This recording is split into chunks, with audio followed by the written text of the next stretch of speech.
Bueno, entonces la guía que sigue es sistema circulatorio. Entonces vamos a hacer una pequeña introducción, no mucho, así los demás. Ahora, por ejemplo, Juan no se conectó, para no... Uy, pasó. Ahí está. Vamos a hacer lo primero y principal del sistema circulatorio, para que ya empezamos a incorporarlo.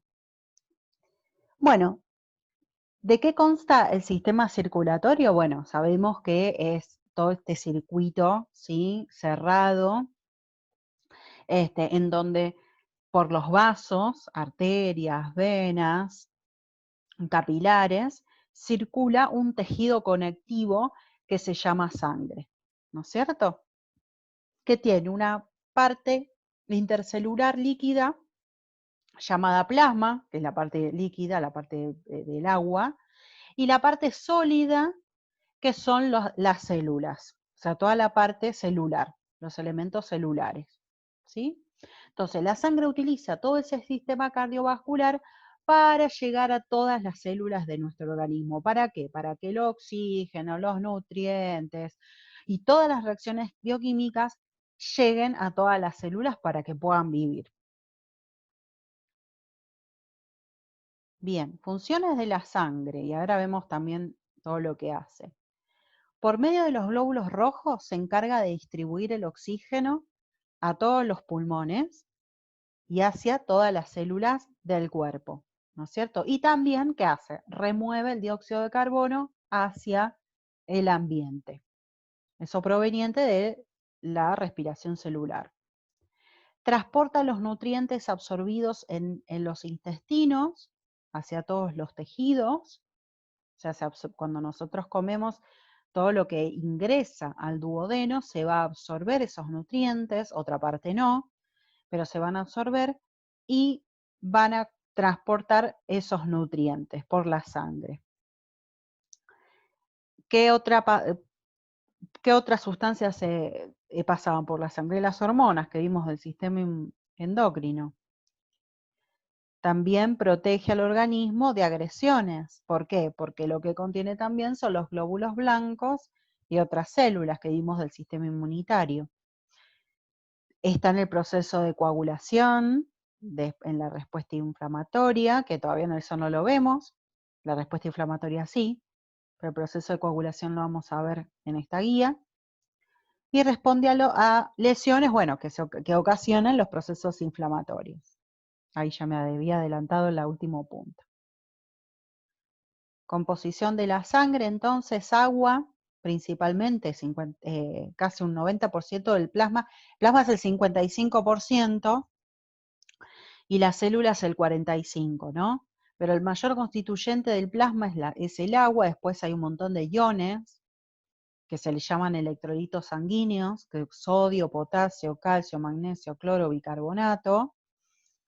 Y las proteínas plasmáticas, que son muy importantes, vamos a ver, para el equilibrio y el pH, el equilibrio osmótico y el pH, la salida la entrada, o sea, la salida del oxígeno y la entrada a la sangre del dióxido de carbono, dada por esas proteínas plasmáticas, como la albúmina, que también tienen fibrinógeno, que son proteínas de la coagulación, inmunoglobulina, que son los anticuerpos, que lo acabamos de ver.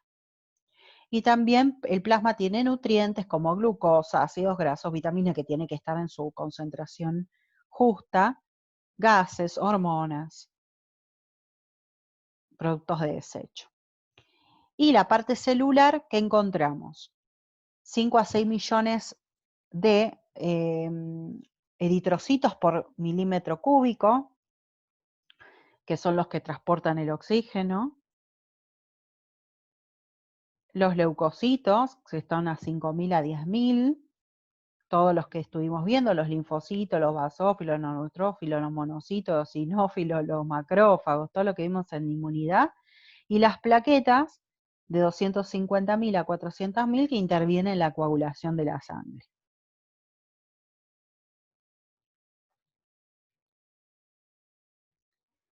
Bueno, físico-química, la composición es que se trata de un sistema homogéneo a simple vista, pero es un sistema heterogéneo, como vimos en química, porque al microscopio óptico se puede diferenciar el plasma de los elementos formes que son las células, ¿no es cierto? Si tomamos una muestra de sangre, le ponemos sustancias anticoagulantes y lo llevamos a una centrífuga, vamos a ver diferenciado el plasma de todo lo que son las células. El hematocrito, ¿sí? Son los porcentajes que nosotros, por ejemplo, nos hacen un análisis de sangre y vemos los porcentajes de células en nuestro cuerpo. Por ejemplo, en la mujer es un poco más bajo, es de 42 a 45, la cantidad de células es un poco más baja, en el hombre es más alta. Acá tenemos otra imagen. Ve cómo estaría diferenciado el plasma de los glóbulos rojos si hacemos todo ese análisis. Entonces el plasma consiste de agua, proteínas y sales. Ahí tenemos los distintos porcentajes. Ven que el más 90% es agua, ¿sí? Proteínas son entre 6 a 8 gramos por 100 mililitros o 60 a 80 gramos por litro. La albúmina, importantísima, porque es la que retiene el líquido dentro de los vasos y hace que salga el oxígeno y entre el dióxido de carbono. Esa hace una función que lo vamos a ver, que se llama una presión oncótica o coloidosmótica, que es muy importante que esas albuminas quedan dentro del plasma. Las globulinas también son moléculas grandes, ¿sí? Como la albúmina, pero son más que nada los anticuerpos, ¿te acordás? Que vimos en sistema inmunitario. Y el fibrinógeno, ¿sí? Que es el proceso, integra y lleva a cabo el proceso de la coagulación. Importantísimo, es el factor 1, porque si no, no se podría coagular la sangre ante una herida en los tejidos. Acá, por ejemplo, tenemos un cuadrito con los porcentajes de la albúmina, concentraciones, las globulinas y los fibrinógenos. La hemoglobina, ¿sí? También es un o sea, es una proteína, ¿no? Que es responsable del transporte de oxígeno, pero está dentro de las células, de los glóbulos rojos. Entonces no se tiene en cuenta en el plasma. Las sales, que dijimos que muy importante en el pH de la sangre, y integran, todavía no lo vemos en química, pero integran lo que es la solución buffer o amortiguadora. Lo vamos a ver en química cuando veamos pH. Lo que hacen es mantener el pH estable, ¿sí? O sea, que la acidez esté estable, que no se baje ni se suba. ¿Quiénes son? Sodio, magnesio, calcio, potasio, cloruro, fosfato monohidiácido, sulfatos, bicarbonatos, proteinatos. Y las células, algunas las vimos, que son glóbulos rojos que se llaman eritrocitos o hematíes, glóbulos blancos o leucocitos y plaquetas o trombocitos. Tiene todos esos nombres, ¿no? La formación de las células de la sangre se llama hematopoiesis y ocurre en distintos lugares dependiendo de la vida de la persona. Por ejemplo, en el embrión humano se lleva a cabo en el hígado, muy poco en el vaso, o sea, antes de nacer. Después del nacimiento, en la médula ósea. A ojo que los linfocitos T donde se maduraban y diferenciaban, en el timo.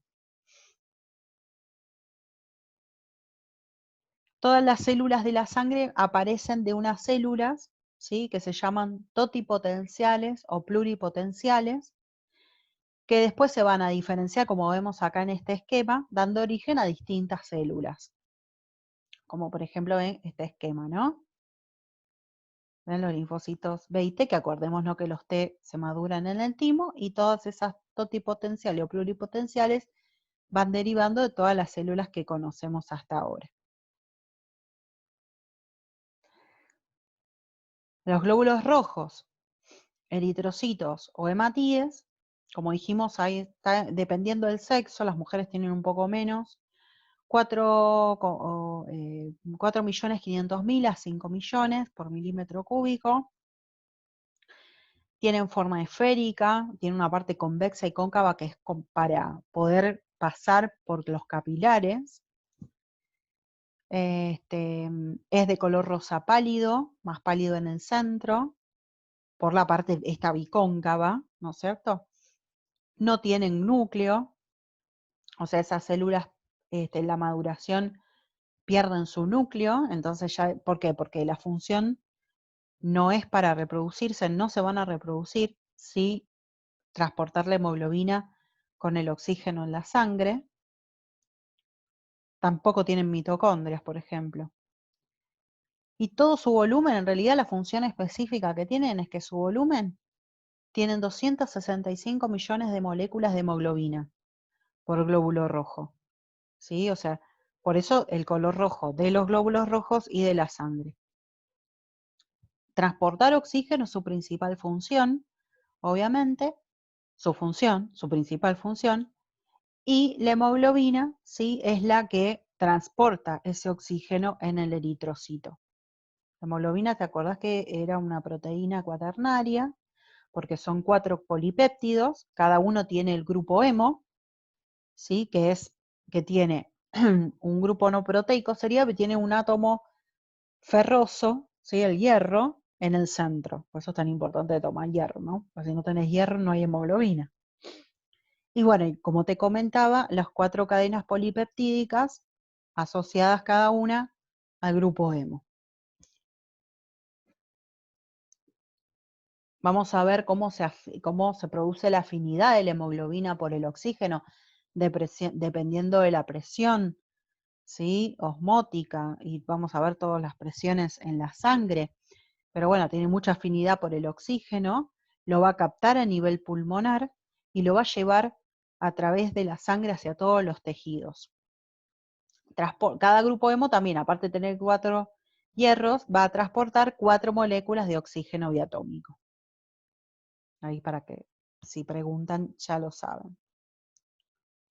La concentración en la sangre es de 14, de hemoglobina es de 14 gramos por 100 mililitros. Se originan en la médula ósea, como vimos, de las costillas, esternón, vértebra, fémur, húmero, ¿sí? Los huesos. La célula que le da origen al eritrocito es el reticulocito, ¿sí? Que ya es una célula que no tiene núcleo, que se encuentra en sangre en cifras que no superan el 1%, re poco. Y o sea que tienen una maduración desde los reticulocitos. Y los eritrocitos viven 120 días. Entonces, ¿cómo se sacan de circulación? Por un sistema de retículo endotelial del vaso. Mueren más o menos 2 millones de eritrocitos por segundo. Por eso el color de la materia fecal es marrón, porque ese grupo hemo de esos eritrocitos que murieron se transforman químicamente a biliverdina en el hígado y después a bilirrubina. Y ese le da el color a la materia fecal. O sea, el color de la materia fecal es marrón, es por todos los grupos hemos transformados. La anemia, por ejemplo, es una enfermedad. Hay muchos tipos de anemia, pero generalmente es una disminución de los glóbulos rojos, ¿no? Puede ser por una pérdida de sangre, puede ser déficit de hierro o vitamina B12, ácido fólico, por eso esas se llaman ferropénicas, porque es la carencia de estas vitaminas. O puede ser una hemólisis, por una destrucción de eritrocitos por la anemia hemolítica autoinmune, que es, por ejemplo, lo que vimos de la inmunidad, o un defecto del glóbulo rojo, como por ejemplo enfermedades ya como la talasemia o la anemia falciforme. ¿Sí? Por eso hay distintos tipos de anemia. Los glóbulos blancos o leucocitos, que se encuentran en un número de 6.000 a 9.000 milímetros cúbicos en la sangre, ellas sí tienen núcleo y son casi incoloras porque no tienen hemoglobina. son más grandes que los glóbulos rojos y lo que bueno que tienen es que se desplazan con movimientos de pseudópodos, como movimientos ameboides, por las paredes sanguíneas, ¿sí? Entonces, lo que puede hacer es que pueden, obviamente, pasar a los tejidos para la respuesta inmunitaria. Se aplanan también, ¿sí? Y se mueven con pseudópodos. Son un montón las células, como ya las vimos, los granulocitos, repasamos granulocitos, que eran los eosinófilos, los basófilos neutrófilos, y los agranulocitos también podemos tener. Eso ya los vimos, hay que fijarse en el sistema inmunitario. ¿Qué es la hemostasia? La hemostasia es el mecanismo por el cual el cuerpo evita que se pierda sangre por una lesión en un vaso sanguíneo, obviamente, ¿no? Entonces, ¿qué es lo que se produce? Una vasoconstricción, ¿sí? Cuando hay una lesión del vaso sanguíneo se produce una vasoconstricción porque se disminuye el flujo sanguíneo en esa zona, entonces disminuye la hemorragia. La vasoconstricción se produce por la sustancia que se llama serotonina, ¿sí? y otras sustancias producidas por las plaquetas.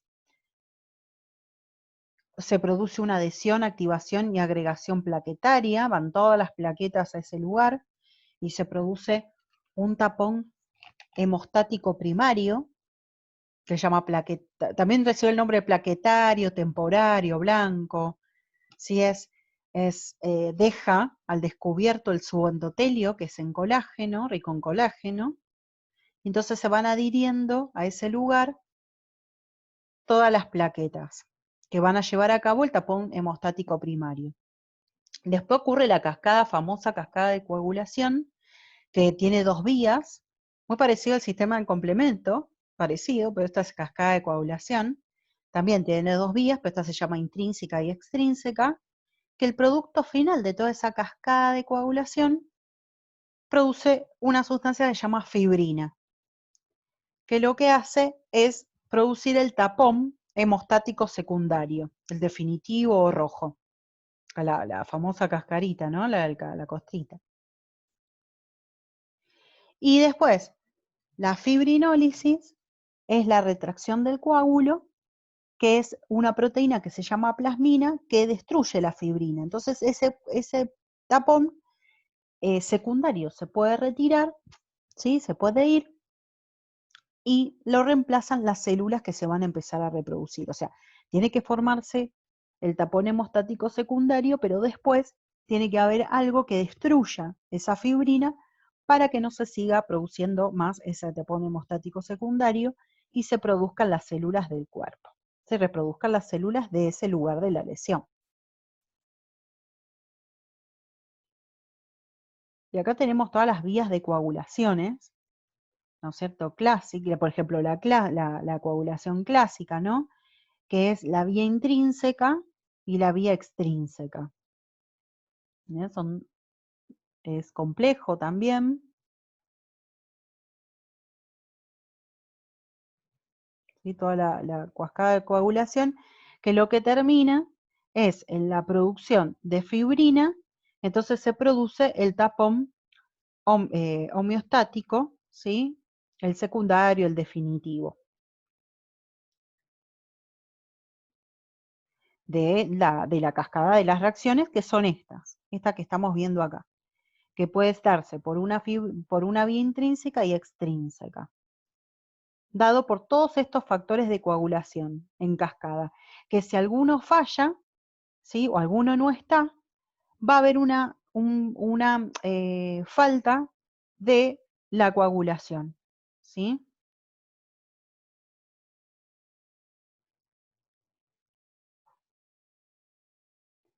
Entonces, la vía intrínseca, ¿qué ocurre? Por ejemplo, el pasaje, esto es todo, hay que estudiárselo así como está, ¿sí? No me voy a poner en tanto detalle, pero bueno, el pasaje del factor 12 que se activa, ¿sí? Está todo en el dibujito. Después hay un pasaje de el 9, o sea, perdón, el 11, que se también pasa de inactivo en activo, o sea, todo ese factor anterior que se activa, activa el segundo. Entonces, por eso es una serie de cascadas.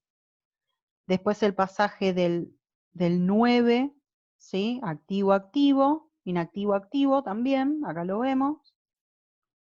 Y ese directamente es lo que hace, obviamente acompañado con otros factores, y por ejemplo con el catión calcio, lo que hace pasar el 10, el factor 10, inactivo a activo. Entonces ahí convergen las dos vías, porque acá estaba la otra vía, venía la otra vía. Y acá, estos PL es fosfolípidos. Y acá lo que pasa con el factor A, el 10A, lo que hace es pasar la protombina a trombina. Y esa trombina pasa el fibrinógeno a fibrina. Y ahí ya se produce el tapón. La vía extrínseca, ¿sí? Ahora está por ahí explicada, se activa con un factor que se llama 3 o tromboplastina tisular, ¿sí? Que se forma primero un complejo de activación 3,7A, ¿sí? Que va activando el demás y después termina con el pasaje de 10 inactivo-activo, es más rápido. Ahí lo vemos. Que a su vez, si vos ves también la vía extrínseca, que ocurre, se dice al mismo tiempo, el factor 3 y 7, perdona, también activa el pasaje de estos factores en la vía intrínseca. Entonces, bueno, es importante las dos vías. Bueno, y la vía común es esa, ¿no? Es la que acabamos de ver. Es la protombina, trombina, y trombina pasa fibrinógeno a fibrina y ahí se produce la fibrina, que sería el factor 1, nada más que tiene nombre, y convierte al final la fibrina en insoluble para que se produzca eh, el coágulo, ¿sí? De la sangre para evitar que produzca una hemorragia. Todos esto es algo importante que por ahí toman más que los factores. Los factores de coagulación se sintetizan en el hígado. Importante, ¿no? Se sintetizan en el hígado. Por eso, si hay insuficiencias hepáticas, la persona puede llegar a tener problemas de coagulación. Y es importante, hay factores de coagulación, ¿sí? Que son K-dependientes, necesitan sí o sí de la vitamina K. Son los factores, eso hay que aprendérselo, ¿sí? Son los factores 2, 7, 9 y 10, que también los vimos los más importantes. Acá hay una regla memotécnica para aprendérselo que es 2 más 7, ¿sí? Que son justo los factores 2 más 7, 9, muy bien 10. Entonces ahí ya se aprendieron cuáles son los factores que necesitan sí o sí de tener vitamina K, que sin vitamina K también puede la persona llegar a tener problemas en la coagulación. Ven cómo todo afecta y por ahí con un problema hepático tal vez la persona tenga problemas en la coagulación. Mecanismos anticoagulantes. Y obviamente, como también se produce el tapón, tiene que haber algo que produzca la anticoagulación, porque tiene que haber un equilibrio. Si no se produce siempre el tapón y no para, entonces las células no se pueden dividir para cubrir la lesión del tejido, ¿no es cierto? Entonces, ¿cuáles son los anticoagulantes? La antitrombina 3, que inhibe todos estos factores de coagulación que estuvimos viendo. Entonces bloquea la actividad, una retroalimentación negativa sería.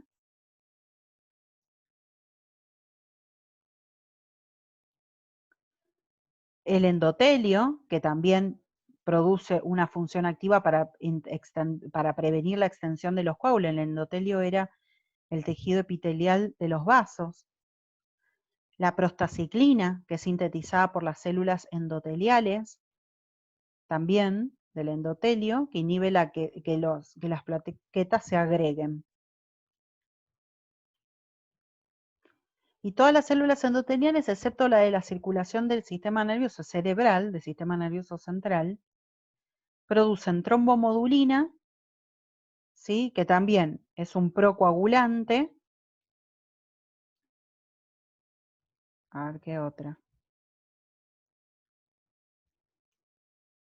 La plasmina o la fibrolisina, que es la que, en realidad, la que directamente causa la lisis de la fibrina, que lo teníamos en el factor, por eso está puesto acá, para que vean que al final, por retroalimentación negativa, la plasmina trata de sacar el tapón. Son anticoagulantes. Acá tienen un cuadrito de todos los que de todas las sustancias que pueden producir que son vasodilatadoras, vasoconstrictoras, moduladoras del crecimiento de las células, facilitadoras e inhibidoras. Moduladoras de la trombosis y moduladores inflamatorios. Está por si acaso, no es que les vayan a tomar, no he visto que les tomen esto, pero es para que lo tengan en cuenta, lo lean, por las dudas que hagan alguna referencia, pero sí lo de la plasmina, eso es recontra importante, y el sistema de coagulación en cascada.